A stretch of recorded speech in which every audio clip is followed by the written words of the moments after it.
Internal audit as defined under Section 138 of Companies Act 2013. Internal audit जो करता है उसे इंटरनल ऑडिटर बोलते हैं।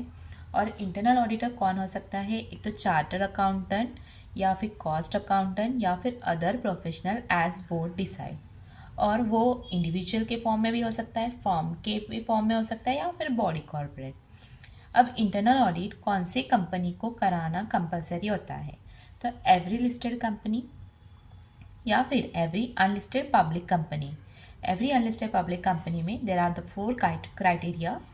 फर्स्ट है कि पेड अप शेयर कैपिटल अगर 50 करोड़ और मोर है ड्यूरिंग प्रीसीडिंग फाइनेंशियल ईयर, या फिर आपका टर्नओवर है 200 करोड़ और more during preceding financial year, या फिर आपका आउटस्टैंडिंग लोन्स और बोरोइंग्स है फ्रॉम बैंक या फिर any public financial institution exceed कर रहा है 100 करोड़ और मोर से at any point of time during preceding financial year. At any point of time is must.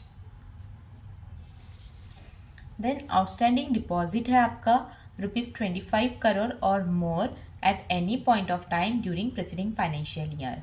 यहाँ पे पेड अप शेयर कैपिटल या फिर टर्नओवर है वो ड्यूरिंग प्रीसीडिंग फाइनेंशियल ईयर होना चाहिए।